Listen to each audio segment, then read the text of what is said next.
Alright, hi guys.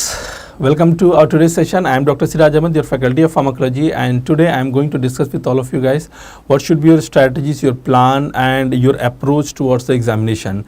Given the next 50-55 days that we have in hand, how you should utilize this time, how to make a very proper schedule which you can, use it very effectively for your examination. The schedule that we are going to discuss today has been used. It has been widely tested by your seniors from last 6-7 years. I would say around 12 to 14 batches have utilized this schedule and they have given brilliant result in their examination. ठीक है, so basically schedule बनाने के साथ साथ I will also be discussing with all of you guys that आपका approach क्या होगा, what should be your mindset. तो एक strategy kind of class plus scheduling class, this is going to act as a 2-in-1 kind of class, right? Now with the date of examination has already been announced and since the form is already out, most of you guys must be thinking कि यार थोड़ा time और मिल जाता है ना, how I wish that I would get at least a week or 10 days or 20 days.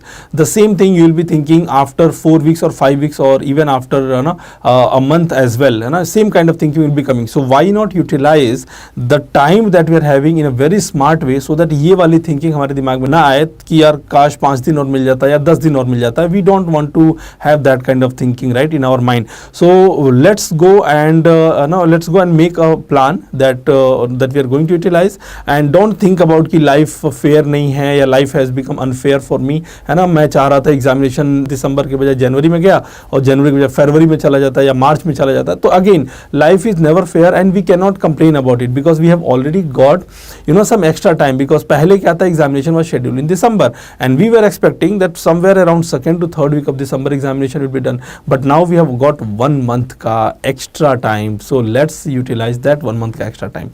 Okay, so don't complain about this and don't think negatively because again the minute you plan something positive, एक negative जो thought होता है ना वो hit करता ही करता है कि यार काश ऐसे होता तो कुछ और हो जाता है ना, तो वो रहता ही रहता है. Don't think negatively about this one. Right now I am telling to all of you guys that it's high time that you plan your revision and I'm pretty sure most of you guys have started already. For some of the students, those who are still into their finishing phase of their batch, because some of you must be attending regular classes and you're trying to finish your batch, so try to finish your batches that you're having and at the parallel में don't think कि batch finish हो जाएगा then I will start the revision. नहीं, parallel में ही you will have to start planning your revision and you will have to continue your revision. ठीक है, right now since the forms are out, it's high time for all of you guys that plan and start your revision and learn not to leave the weak areas. Now whenever I say weak areas, most of you students get a little feel little troubled कि यार weak area ये तो मेरा anatomy या ये मेरा pharma या ये मेरा micro या biochemistry, this is my weak area and I'm not sure how I did in the last time, but this time I'm again not feeling sure about this one. So again इस वाली feeling से बाहर आइए जिसमें आप sure ही नहीं हो पा रहे कि मैंने पहले क्या किया था और अभी आने वाले last 4-5 month में क्या किया और आने वाले 2 मंथ में क्या करूंगा. तो उसको कैसे हैंडल करना है, I will be discussing that also for all of you guys. Do not plan to leave any subject. सबसे बड़ी गलती जो बच्चे करते हैं, राइट, देयर आर सम ज्ञानी पुरुष है ना जो या ज्ञानी स्त्री जो भी है ना, they are going to give you data और इन्फॉर्मेशन कि 12 सब्जेक्ट कर लो, आपको तो 150 लेकर आने आराम से हो जाएगा. अगेन ऐसे लोगों से जितनी जल्दी हो सके और जितनी तेजी से हो सके भागिए, वहाँ से भागिए, वहाँ से दूर भागिए, है ना. बिकॉज ये ज्ञानी लोग जो आपको बोल रहे हैं 12 सब्जेक्ट में से पढ़ के 150 ले आओ. इमेजिन मैं तो बोल रहा हूँ कि 300 सब्जेक्ट का प्रिपरेशन करके 150 लाना मुश्किल है. Out of 300 bringing 150 is little difficult. How can you plan to bring 150 out of 200 marks? वो डिफिकल्टी लेवल को फर्दर इंक्रीज करेगा. So please do not plan to leave any subject. Don't even if it is weak area, how to tackle weak area वो मैं बता दूंगा आपको slowly and slowly as we proceed in the slide. And जब 19 subject है तो 19 subject है, not 20, not 18, it's 19, right? When I say do not ignore your weaknesses, first and foremost you'll have to identify your weakness कि हमारा weakness है क्या. So अपने आप से पूछिए, ask yourself ना, एक retrospective analysis करिए, एक introspection करिए आप खुद से कि what is my weak area. You will find that 3-4 subjects are there, right, which is relatively much weaker for all of you guys. Now if you are saying कि sir मेरे तो 19 के 19 वीक है ना, तो वहाँ पे एक क्वेश्चन मार्क आता है. आपको फेस टू फेस हमसे मिलना पड़ेगा, फिर मैं बताऊंगा कि एक्चुअली में करना क्या, आप एग्जाम के लिए तैयारी कर रहे थे या कुछ और कर रहे थे. Anyway let's not go into those, है ना. कुछ एरिया वीक होते हैं सभी के, 3-4 सब्जेक्ट अगर वीक हैं तो you have to identify it and accept it. जब तक आप एक्सेप्ट नहीं करोगे, you are not going to work towards it. So you have to accept it first. That should be your first step. Once you have identified, let's say you have identified that your weakness is pharmacology, microbiology, anatomy, physio, biochem, whatsoever. It depends है ना, आपका क्या, किसी का surgery week होगा, किसी का medicine होगा, किसी का फार्मा होगा, किसी का जितने भी सब्जेक्ट हैं उनमें से कोई भी 3-4 हो सकते हैं. Once you have identified it, then you start make it a list, है ना, आप एक लिस्ट बनाइए, make it a list and break them into let's say multiple small fragments, है ना. So I always utilise and say that use the fragmentation technique, do not be frightened, है ना, use the fragmentation technique. जैसे कि मान लीजिए you are the one that you are feeling that anatomy is weak और pharma is weak. Let's talk about my subject only, pharma is weak. So I would say don't be frightened by the pharma, है ना. Pharma के topic को multiple fragment में divide कर दो. मान लो आप एएनएस को स्टार्ट कर रहे हो तो you start covering ANS let's say 40 minutes on the daily basis. You continue your rest of the revision. You plan your जितने schedules हैं, whatever subjects are there. I'll be telling you how to plan that as well. But अपने studies, अपने plan के साथ साथ इन weak areas को एक parallel में रखिए, parallel में चलने दीजिए. 40 minutes on the daily basis, 40 minutes. So let's say you are covering in 40 minutes 3 to 4 pages. It's okay. 3 to 4 pages, cover it, close it. Then after that start your usual schedule, usual revision. Next day what you do, whatever 3 to 4 pages that you have read, the first 5 to 10 minutes at least flip the pages, check it out, what you have read yesterday, and whether you are able to recall it or not. Because the more you see, the more you try to bring the things in front of your eyes, the better chances are going to be that you will be able to recall in your examination. जितनी बार आप चीज़ों को अपनी आंखों के सामने से लेकर जाओगे उतना ज़्यादा चांसेस बनता है कि आप उन चीज़ों को रिकॉल भी कर पाओगे. ठीक है, तो जब तक चीज़ों को आंखों के सामने से लेके नहीं जाओगे ये कहना मुश्किल है कि आप एग्जाम में उसको रिकॉल कर पाओगे. ठीक है, so revision again is what we are going to discuss here.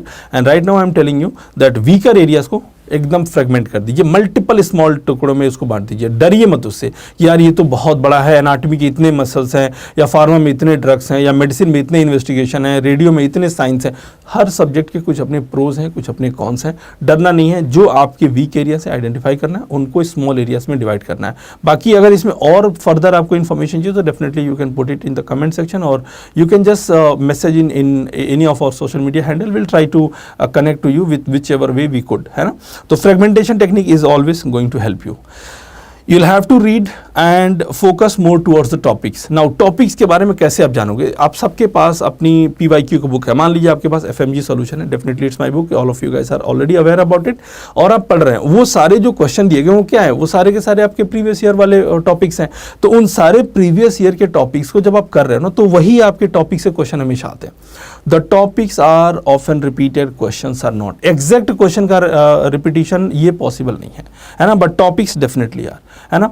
Basics पे डेफिनेटली काम करना है. And each subject are equally important. As I told you ना कि 19 मतलब 19, not 18 and not 17, not 20, 19. Each subject is equally important. अगर मान लीजिए कोई सब्जेक्ट है जो थोड़ा छोटा है तो उससे नंबर भी तो कम आ रहा है.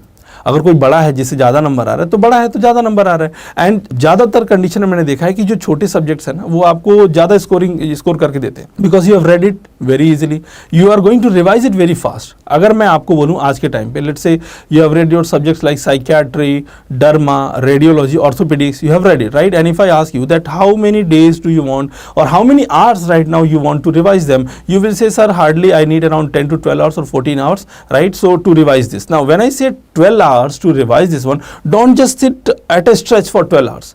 अब उस 12 hours में क्या करना है ना, मैं बताऊंगा अभी कैसे 4 घंटा 3 दिन में करके उसको रिवाइज करना है. एंड पैरेलल में you are going to continue multiple subject. Let's go ahead and see here that why am I telling you to focus on the topics. Because you take out last 5 exam का paper and you will realise कि there are some topics that are definitely going to be important. जैसे कि अगर मैं बात करूँ in pharma, so there is anti epileptic drug, important ADRs of anti epileptic drug हमेशा आ रहा है. इंपॉर्टेंट टेराटोजेनिक ड्रग से एक question they are definitely asking. Lithium वाला question they are definitely asking. Important antidotes में जो टेबल मैंने आपको दिया है डेफिनेटली आस्किंग, है ना. Important ocular side effect of certain drugs जिसका टेबल भी मैंने आपको कई बार दिया हुआ, TND में भी दिया है, ठीक है. They are definitely asking. So जो कुछ टॉपिक्स हैं it has all been summarised और आपके पास एक रेडीमेड केक दे दिया गया है. All you have to do, cut the cake, put it on the plate and eat it. Book को कट करके मत खाइएगा, डेफिनेटली नॉट, है ना। कट द केक मतलब बुक दे दिया गया है, अब उसको आप अपने 19 सब्जेक्ट के हिसाब से जो आप पढ़ रहे हैं, whatever you're reading, do their MCQs and try to see कि किस किस टॉपिक से बार बार क्वेश्चन आ रहा है, एंड यू विल रियलाइज कि there are few topics that are repeated, है ना, फ्रिक्वेंटली। जैसे टीबी है, पेपर बने या ना बने, टीबी से क्वेश्चन आना है, राइट। सो ये सारे जो चीज़ें हैं इसमें ऐसे ही आप देख सकते हो सब्जेक्ट्स लाइक पैथो में, माइक्रो में, मेडिसिन में, they will have a similar kind of pattern that is being repeated in your examination. So try to focus on your topics. Now जिसका आप सबको बड़ी बेसब्री से इंतजार है वो ये है कि सर टाइम मैनेजमेंट और रिवीजन स्ट्रैटेजी कैसे करें, वो आप बता दो, ठीक है। तो first and foremost I will be telling you कि अगर आप मुझसे पूछो कि sir finishing the syllabus in due time, is it possible? देखिए, whatever time you had it's passed already, now you are having hardly, right now I am telling you 55 days in hand. Count कर लो finger पे 55 days, थोड़ा एक दो दिन ऊपर नीचे होगा तो वो आप देख लीजिए, but 55 days you are having. You will be asking sir do I have time to study and enjoy some of the luxuries of life like my friends are doing, like my seniors are doing, और like my relatives kids are doing, है ना। I would say ask yourself do you have the time. आपको जवाब खुद मिल जाएगा, you will से नहीं sir बिल्कुल टाइम नहीं है ना। I will be needing at least 14 hours, 12 to 14 hours on the daily basis in which I want to study, revise, do the MCQs, and बचा हुआ टाइम में I want to take some rest and go back again to the same thing, है ना। So ABC go back to A again, ABC go back to A once again. So again finishing the syllabus in due time थोड़ा difficult है but it's not impossible, है ना। If you are going to utilize a smart study approach, it is going to be possible. What is it? Let's go ahead and talk it out. The most important part that we are having, step wise approach लेते हैं। Smart study approach में क्या होगा कि time management, है ना। So you will have to put let's say a time bound studies, जैसे कि मैंने बोला कि for your weak areas you are going to give, let's say 40 minutes on the daily basis. Example I am giving you, you can keep 45 minutes, you can keep 50 minutes, it's totally up to you, but at least 40-45 minutes though you will have to keep. So you are going to give that next 45 minutes, I am going to dedicate myself to read about, let's say, central nervous system का epilepsy. I'll have to read central nervous system का epilepsy in the next 45 minutes. I'll have to revise them, and I'm just giving you an example. So in that time you'll have to finish it. घड़ी यहाँ पे है, रखी हुई है, and you are going to stay focused, read it, check it out and go ahead. Don't just struggle in recalling things in the very first go, है ना। अगर 45 minutes time है epilepsy के लिए तो try to finish it in the, let's say, 35 minutes, है ना। And after 35 minutes you go back again.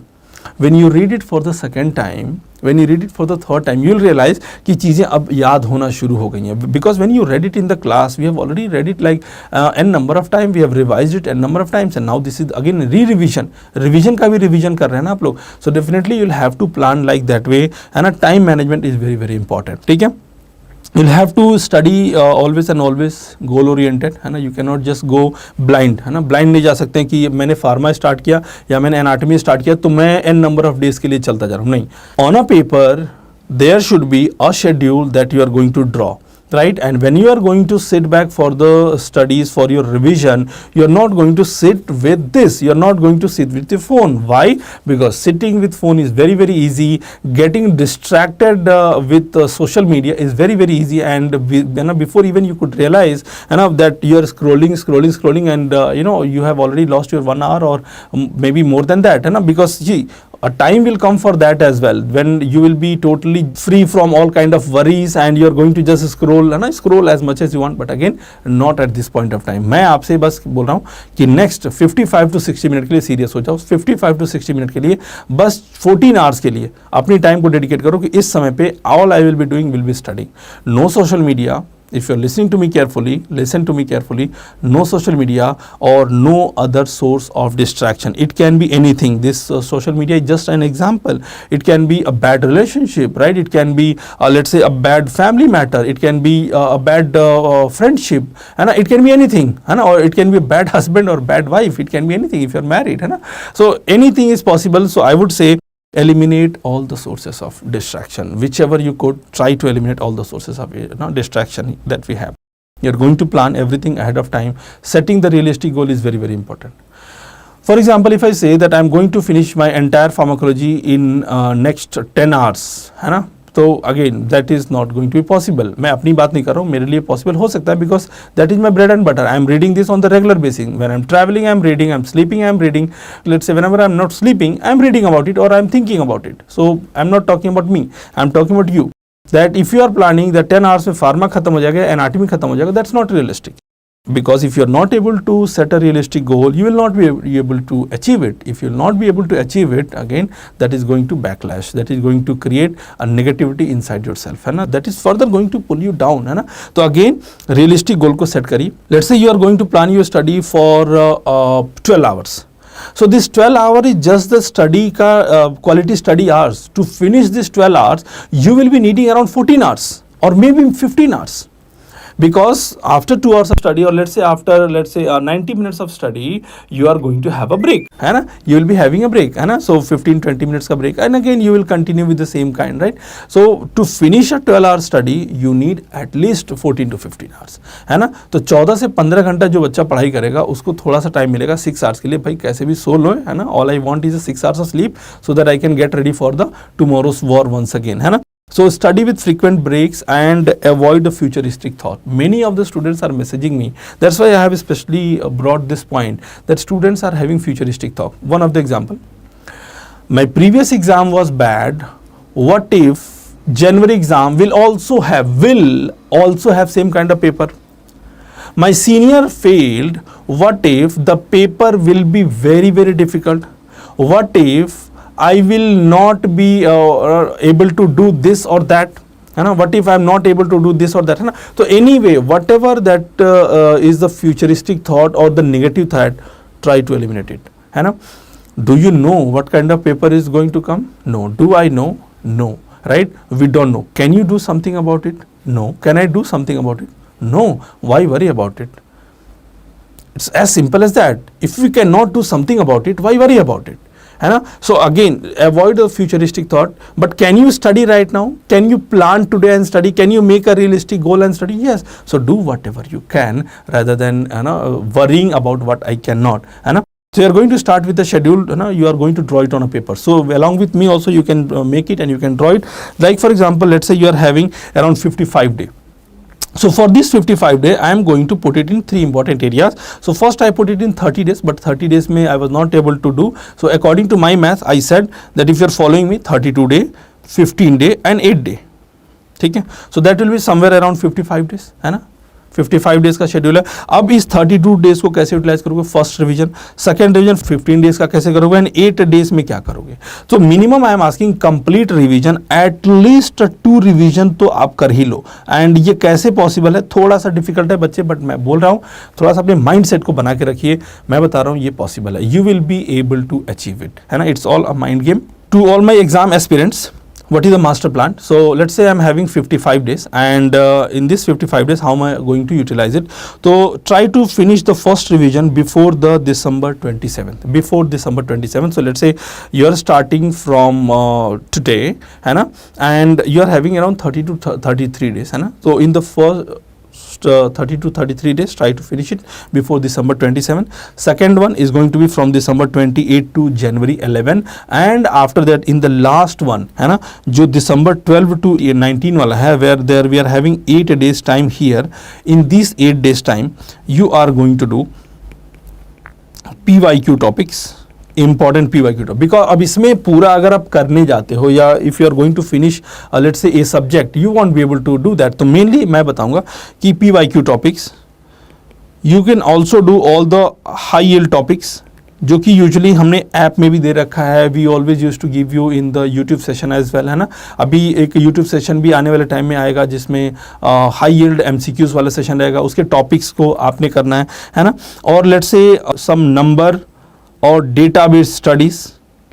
For example you want study at least 10 IPCs, है ना. तो 10 इंपॉर्टेंट IPC, जैसे मान लिया आपको पढ़ना है कि 312, 13, 14, 15 क्या होता है, तो एटलीस्ट ये हो गया. नाउ हर्ट क्या होता है, ग्रीवियस हर्ट क्या होता है, इंटेंशनली वाला क्या होता है ना, intention to hurt with intention to cause murder, है ना, जो भी है. मतलब I don't want to go into those details, but what I am telling you that try to have those kind of schedule for the next last 8 day वाला चीज़ है. एंड एटलीस्ट लास्ट 8 डे में एटलीस्ट 1 GT, लास्ट 8 डेज में at least इतना कर लो, है ना. If you have more time, definitely if you can squeeze down from your other areas, definitely that is possible. But minimum मैं ये बोलूँगा PYQ टॉपिक्स को देखना, हाई यील्ड टॉपिक्स को देखना है, एंड नंबर बेस और डेटा बेस जो भी है, जैसे PSA में कुछ है, IPCs कुछ है, उनको देख लेना है ना. एंड इम्पॉर्टेंट ड्रग ऑफ, है ना, important preferred drugs, in different conditions, है ना। तो जो इंपॉर्टेंट टेबल्स मैंने दे रखे हैं ना, आप देखोगे almost with after every chapter in the pharma notes, और let's say you are picking FMG solution, so in the end I have given that no high yield tables, है ना। एफएमजी सॉल्यूशन में there is a second book, no, तो you can utilise that second book as well in the last 8 days, है ना। तो at least ये दोनों revision को कैसे प्लान करोगे, let us see in your master plan. I would say 12 to 13 hours a day. Now you will be asking, sir, this 12 to 13 hours, should I continue one subject from morning to evening? A big no. The answer is a big no, है ना. It has been tested, it has been tried, but it has been failed badly. So a big no. I would say that इसको आपको divide करना at least 3 part में. You are going to divide at least 3 parts, 12 to 13 hours. So let's say you are taking a subject that you are going to give 3 hours. Then you are going to give another subject that is 5 hours, है ना. और एक subject को दोगे आप 2 घंटे. Depending on your own skill you can do some changes in this one. जैसा कि मैंने बोला, to finish a 12 hour study you need a 14 to 15 hour. ऐसा नहीं कि 12 hour बोल दिया तो बाकी 12 घंटे होंगे ना, वो सिर्फ कहने के लिए है ना, वो पॉसिबल नहीं है. कहने सुनने के लिए अच्छा है, लेकिन प्रैक्टिकली पॉसिबल नहीं है. तो जो प्रैक्टिकली पॉसिबल है, जैसे मैं बोलता हूँ सेट रियलिस्टिक गोल, वैसे ही रियलिस्टिक शेड्यूल भी बनाना है, ठीक है. सो 3 hours में, let's say 3 hours you have studied, you have done a subject, let's say you have done anatomy. 5 hours में इसके साथ मान लीजिए आपने साथ में स्टार्ट कर दिया सर्जरी, और 2 hours में you are going to start orthopaedics. तो ये आपका हो गया, ठीक है. 3 + 5 + 2. अब 3 hours है तो you can make a break of 15 minutes in between. 5 hours है तो there can be again 1 or 2 breaks, 2.5 hours करते हैं, या मिनिमम आई वुड से 1.5 hours पे break is okay. Taking a break is much better, but make sure the break duration does not get extended, because आपके friend आ जाते हैं, आपके mobile biggest source of distraction. मैं बता रहा हूँ, आधी से ज़्यादा पब्लिक तो इसलिए परेशान है क्योंकि they are losing their time in the mobile. If you are considering us as your mentor, if you are considering us कि सर ने जो बोला है उनकी बात सुन लेना है, मैं बोल रहा हूँ सबसे पहले अपने सोशल मीडिया को डीएक्टिवेट करो. वहाँ से कोई पढ़ाई नहीं होनी है, मैं बता रहा हूँ. Instagram university, Facebook university, Telegram university से कोई पढ़ाई नहीं होनी है. जो मैक्सिमम पढ़ाई होगा, जहाँ से क्वेश्चन पिक किए जाएंगे, वो आपके बुक से आएगा, वो आपके नोट से आएगा, ठीक है. इस बात को जितनी जल्दी समझ जाओ उतना बेहतर है आपके लिए, ठीक है. So again you are going to do this one 2 to 3 subjects per day. Remember, never one subject, because अगर मान लीजिए एनाटॉमी आज शुरू किया आपने, 2 दिन में ख़त्म कर दिया, तो फिर एनाटॉमी आपसे 40 दिन के लिए आपसे दूर है. I want you to stay in touch with one subject for longer duration. So let's see कि कैसे करोगे. अपना जो भी शेड्यूल है, you are going to decide it ahead of time. So we are having 19 subject, है ना. कैसे इसको प्लान करना है, this schedule as I am telling you कि from last 6-7 years I have been telling the students कि follow this one, they have followed and they have given brilliant results. एक बार फिर से मैं आपको बता रहा हूँ. मान लीजिए 3 सब्जेक्ट हैं, anat, physio, biochem. They are having almost similar weightage in the examination. So if I ask you right now कि सर बता दो कि एनाट, फिजियो, बायोकेम को रिवाइज करने में कितना टाइम लगाओगे, because you are having first go कितने दिन का है, 32 days. Now in this 32 days only you will have to fit things, है ना. हो सकता है at some places, let's say your biochem is very strong. So if your biochem is strong, finish biochem in 1 day, put that half day in physiology or your anatomy or whichever area is a little weak, है ना. But if you are thinking सबका सब same है, एक जैसा ही है, then I would say 1.5 days. So 1.5 totally it will become 4.5. तो I am considering, चलो 5 days ले लो. मान के चलो कि आपने 5 days में एनाट, फिजियो, बायोकेम. क्या मैं सर एक साथ करूँ? नहीं, वो सब्जेक्ट का इंटीग्रेशन मैं बता दूंगा आपको. पहले देख लेते हैं काउंट, 32 days को कैसे हमने काउंट किया, उसको मैं बता देता हूँ. Second one that we are going to discuss here is bigger subject like medicine, surgery, gynae. So right now since we are having 30 days and we have to fit this one, तो subject like medicine, surgery, gynae, they are bigger subject and they are bigger chunks. So they are here you are going to give 3 days. Now a little bit of changes you can do. Let's say hypothetically speaking कि आपका medicine बहुत strong है. Again I am telling hypothetically because it's a big subject, है ना. या let's say आपकी ओबीजी strong है ना. That is possible. Many student are good in OBG because that's your favourite subject of course, है ना. सो अगर ओबीजी स्ट्रांग है तो you can fit here subject which you think that you are little weak, let's say pharma, है ना, और patho, whichever area that you think, है ना, you can put it here. तो स्लाइटली मॉडिफिकेशन करके you can utilise this. So medicine, surgery, OBG और medicine, surgery, pharma, you are going to take 3 days each. Total of 9 days will be there. Patho, pharma, PSS 2.5. So 2.5, it will be 7.5. So on an average I have taken around 8 days for subject like patho, pharma, PSM. ENTpedia, Ophtha, Micro, subjects like this you are going to give one day because that is the day that we are having. So total of 4 days of this one. And prof subject, that is psychiatry, radio, ortho, anesthesia, forensic and derma, you are having one day each, so total of 6 days. So we are having, see, 5, 9, 8, 6 and 4. So 6, 4, 10, 8, 18 and 18 to 20, 27 and 5, 32, right? So we are having roughly around 32 days for the first go. And if you are going to follow, very strictly, then you are going to finish this. Now there are chances, some of you may think कि sir मेरा psychiatry तो better है and I can finish my psychiatry in, let's say, 6 to 7 hours. I would say well and good. Utilize that extra time in somewhere where you are weak.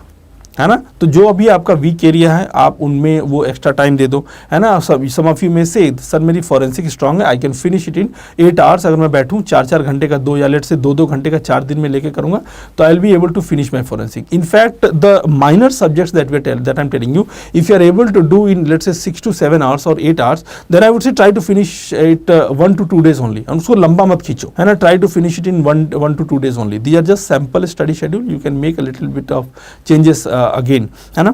तो जो छोटे subject है जिनको आप 6 से 8 घंटे में, 8 से 10 घंटे में कर सकते हो, उनको 2 दिन में मैक्सिमम खत्म कर दो. थोड़ा बहुत सब्जेक्ट के ऊपर करते हैं and keep on adding the next subject into this one, है ना? जब तक आप इसको पेन डाउन नहीं करोगे, until you are not going to put it on a paper, you will not be able to understand, you will not be able to follow it very correctly. So I am telling you the 32 days का first है. Next one that we are having second and third reading. Second reading as I told you is for 15 days. So 15 plus 8, 23 days is left after this one. So 15 days का again the revision. तो अब जो भी days था almost try to reduce it by half, है ना? तो अब जहाँ पे आपने psychiatry, radio, ortho, anaesthesia, forensic एक दिन में किया था, now you will have to finish it in 5 to 6 hours. That is the only thing that we are having, है ना? आपको करना क्या है? You are not going to force yourself to remember and recall everything like a teacher does. No. All you have to do in that 6 to 7 hours when you're going to read, at least flip the pages of the notes. You have read it already, you try to ask question on that, or you can do question of that topic, let's say 3-hour question, 3 hour of notes, है ना? Or you can do question wherever that question is getting wrong, आप retrospectively notes पे जा सकते हैं, है ना? You start doing question, if you're able to solve, if you know why behind that question, well and good. If you are making mistake, retrospectively जाइए, open your notes and see कि okay, what are the things that were there and where did you make mistake, because silly mistakes are only going to be picked if you are going to solve the MCQs, है ना? So again you will have to continue MCQ definitely as a part of your revision, है ना? So this is how you are going to make second and third revision, a total of 55 days that we are having. अब example मैं दे रहा हूँ of a daily based plan. So let's say you are going to study 12 to 14 hours a day, and to complete a 14 hours of study again you need 16 hours. So since your examination is on the little brutal side, है ना, the schedule is on the brutal side. Why? Because see 6 महीने में बहुत सारी चीज़ें पढ़नी है, उसको रिवाइज करना है, उसको रिटेन करना है, फिर जाके एग्जामिनेशन में उसको, है ना, आपको परफॉर्म भी करना है. तो there are lot of stress here, है ना? तो your system is something that you can not, है ना, right now you can not complain about it. System को आप कंप्लेन नहीं कर सकते, बिकॉज कंप्लेन करने जाओगे तो आप पढ़ाई नहीं कर पाओगे. तो दो में से एक करोगे, या तो कंप्लेन कर लो या पढ़ाई कर लो. तो अगेन मेरा आइडिया ये, मेरा सजेशन ये, बेहतर ये है कि आप पढ़ाई कर लो. तो एक सैंपल ले लेते हैं. जैसे मान लीजिए मैंने स्टार्ट फिजियो, फार्मा, एनेस्थीसिया. तो physio I am going to do for 4 hours, pharma I am going to do for 4 hours, anaesthesia I am going for 2 hours. ठीक है, तो क्या होगा? Physio, pharma, anaesthesia 4 + 4 8 and 2 hours 10 hours हो गया. If you want, you can increase it a bit. If you think that my sitting capacity is little on the higher side, you can increase. So what you can do, you can add MCQ to this one, है ना? So let's say you have read your general pharma or ANS or CNS, whatever you read, उसका MCQ कर लीजिए, है ना? So that you can compensate for this one. जब आप 10 घंटे का प्लानिंग करोगे ना, तो this 10 hours will be done in 12 to 13 hours. तो अगर आपके पास 2 घंटे का या 2.5 घंटे का स्ट्रेच है तो ओपन MCQ, बिकॉज बिना MCQ किए तो सोना नहीं है. आपको MCQ तो करना ही है. You have to do MCQ. Without MCQ you can not go off to sleep. Another integrated वाला एनाटॉमी, सर्जरी, ऑर्थो. तो I would say see anatomy you give 3 hours, surgery you give 5 hours, orthopaedics you give 2 hours. ठीक है, and now this is a 3 subject plan. If you think that you want to do 2 subjects, that's absolutely fine, it's okay.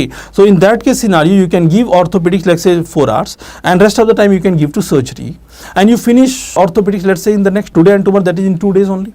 ठीक है। सो 2 से 3 subject daily base लेके चलना है। मैंने यहाँ पे ड्रॉ किया, that is a 3 subject plan. You can make your self, है ना, इसी को यूटिलाइज करके you can make a 2 subject plan, but never 1 subject, है ना, always number, and never 4 subject also, है ना। 4-5 सब्जेक्ट में फिर वो कंप्लीट नहीं हो पाता, फिर आदमी बड़ा डिस्टर्ब रहता है ना। बायोकेम, ओबीजी, पीडिया, तो I have taken this subject in the form की कहाँ से किसका इंटीग्रेशन हो सकता है, so that you can utilise the information of 1 subject in the other subject. Patho micro derma, so again patho micro derma is you can put like 5 hour, 3 hour, 2 hour, है ना। ENT ophthalmology 3 hours, 3 hour, 2 hour, है ना। तो if you are going to put 3 hour, 3 hour, 2 hour, you will realize कि after every 2 to 3 days, after every 3 days or 3 to 4 days, you are finishing 3-4 subjects together, है ना। 3-3 subject एक chunk में खत्म होते जा रहे हैं, and believe me, once you follow this one, and again staying away from the distraction that I discussed with all of you guys, I am pretty sure that you guys will be able to do it.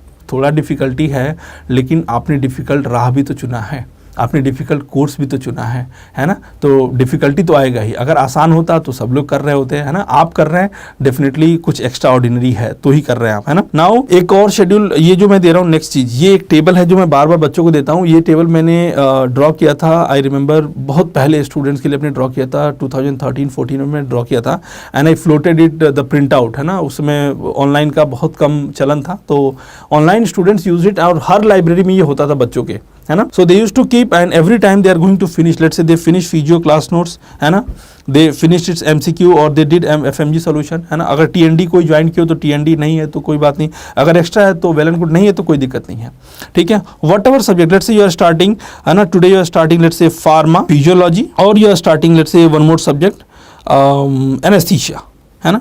So as soon as you finish pharma, you can keep on this one. Now at a glance, whenever you are going to do this one, at a glance you will realize कि you have done n number of subject and these are your goals for the next few days. आप अपने जहाँ पे भी पढ़ रहे हैं, आप उसको इसको स्टिक कर लीजिए। इसका एक कॉपी चाहिए तो I will circulate the copy also in our Telegram group of LNnext and also in the Telegram group and other social media handles that I am having. हर जगह पे इसको पोस्ट कर दूँगा, अगर चाहिए तो कमेंट में लिख दीजिएगा, I'll just provide a copy of this one.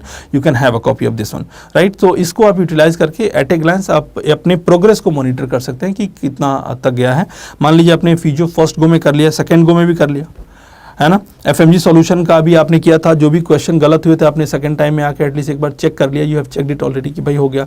Extra में let's say the LMR notes जो FMG सॉल्यूशन के साथ आ रहा है, आपने उसको एक बार देख लिया कि नहीं, या आपने फ्रेंड्स के साथ डिस्कशन किया कि नहीं, है ना। तो वो सारी चीज़ें एक्स्ट्रा में आ जाएंगी। If you have done something extra, आप यहाँ लिख दीजिए एक्स्ट्रा क्या कर रहे हो आप, है ना, एंड जस्ट कीप इट ना, keep a tick on it, और you can keep a plus on it, so that at least पता चलता रहेगा आपका प्रोग्रेस क्या है, ठीक है। और should be a source of study, I would always say that make it very very simple. Don't be a collector of notes, be a reader of notes, keep it very very simple. Notes और notes के साथ book. FMG solution को कभी भी मैं ये नहीं बोलता हूँ कि वो MCQ बैंक है, ऑल्दो करते करते थोड़ा बड़ा हो गया है, वो क्वेश्चन बैंक नहीं है, वो एक्चुअली वो पूरा समरी है आपके 19 सब्जेक्ट का। तो सोचो ना, 19 सब्जेक्ट को अगर मैं 1700 पेज में डाल रखा हूँ, तो 1 सब्जेक्ट के लिए लेस देन 100 पेज आया ना, तो उससे कम क्या करेंगे। But and again in upcoming days we are working on it, that will see. I am not here to discuss about that, what I am telling you कि don't be frightened by the size, because if you have done the notes it will be very very easy for all of you guys. वहाँ पे आपको focus ये रखना है, जितना भी extra mile table दिया हुआ है उसको ध्यान से देख लीजिएगा। एक्स्ट्रा माइल, एक्स्ट्रा एज वाले जो टेबल्स हैं which is given almost after every explanation, at least उसको एक बार अच्छे से देख लीजिएगा। Second part is going to be revision. This is the key to any of the examination that we have, NEET PG, FMG, INICT, कोई भी examination है ना। If revision is not there, the preparation is not complete, है ना। Class notes plus FMG solution, revision, go back to again the first one. Keep it very very simple and you start giving grand test. Many of you must be asking, sir कब से देना है grand test? अभी से देना है grand test. Many of you may be saying, sir मेरा तो सिर्फ 10 सब्जेक्ट हुआ, कोई बात नहीं, perform in those 10 subjects. See out of those 10 subject how much of the mark you are able to do it, है ना। अगर 10 सब्जेक्ट में से करके अगर आपका 120, 100 प्लस स्कोर आ रहा है, that means you are going in the right direction. थोड़ा सा और पुश करते रहिए on the daily basis, keep pushing your limits on the daily basis, थोड़ा थोड़ा पुश करिए। Grand test is very very important, है ना। लास्ट वाले वीक में जो मैंने बताया था, इन द थर्ड वाले में, लास्ट 8 डेज में एक GT को जरूर रखिएगा, which should be at least 4 to 5 days prior to the examination, 4 to 5 days prior, not a night before examination. Please never do a GT, never give a GT prior to, just night before the examination. That's a very bad practice. At least days, 4 to 5 days, a week or a week before your examination you can give, and accordingly you can do a slight modulation in your schedule and you can continue to revise, right? So जैसा कि मैंने आपको बताया कि you will have to keep pre-made schedule, you will have to get up, है ना, सोने से पहले आपको पता होना चाहिए कि सुबह मुझे क्या पढ़ना है. It should be a pre-made schedule, है ना, and I'm pretty sure that if you guys are going to follow the schedule something like this, है ना, the success will be all yours, है ना. So with this I will take your leave. I hope that I was able to provide a valuable suggestion here and a valuable schedule for all of you guys, and you will be utilizing it very effectively. At any point of time if you feel stuck up or if you feel कि sir पढ़ाई नहीं हो रही है, sir भूल रहा है, it's absolutely fine, normal है, भूलना normal है, भूलता वही है जो पढ़ता है, जो पढ़ेगा ही नहीं वो भूलेगा नहीं, है ना. तो if you are feeling sir I am not able to recall things, it's okay, once you see the question you will be able to recall it, है ना. तो हमेशा थोड़ा काम मेंटेन करिए, and if you need to have a support we are just one click away from all of you guys are already aware how to reach out to us, है ना. तो हम बस एक क्लिक अवे हैं, we will just be available for all of you guys, any of the faculties at LNX will be available for all of you guys, right. So with this thank you very much to all of you guys, I will see you around, and I'm planning to have a session for all of you guys that is known as your FMG Solutions Decoded. FMG Solutions Decoded एक session मैं plan कर रहा हूँ, that is going to be on December 11, 12, 13, where all the important topics, important subjects, I would say maximum subjects, I am not promising 19 but I will try my best, है ना. We will be discussing majority of the book. एक बार मेरे साथ आपको मैं book करवाऊंगा, है ना. तो आप आइए, 8 से 10 घंटे का यूजुअली क्लास होगा in this one, and will try to finish the book rapidly. तो आप सोचिए ना कि एक बड़ा सा बुक है जिसको देख के आप डर रहे थे, मैं बोल रहा हूँ उस बुक को आओ मेरे साथ सॉल्व करो, है ना. तो ऑथर के साथ पढ़ने का मजा ही अलग है ना. कैसे क्वेश्चन को अप्रोच करना है वो आपसे डिस्कस हो जाएगा, कैसे आपके डर को दूर करना है वो भी डिस्कस हो जाएगा. तो इन सारी बातों को हम डिस्कस करेंगे 11, 12, 13 दिसंबर क्लास में. ये class absolutely free for all है, it is absolutely free for everyone. The only thing is that कि सीट थोड़ी लिमिटेड है, first come first serve basis. तो you can check out in our social media handle और our insta और our Telegram group, वहाँ पे information दिया हुआ किस नंबर पे कॉल करके, and you have to register. Simply call करके रजिस्टर कर देना, आपका नाम, आपके पास रजिस्ट्रेशन डिटेल आ जाएगा, and I will see you in this class as well. In इस क्लास में भी अगर आपको कोई और डाउट होगा तो we'll be able to take that as well. So with this, thank you very much to all of you guys. I'll see you around.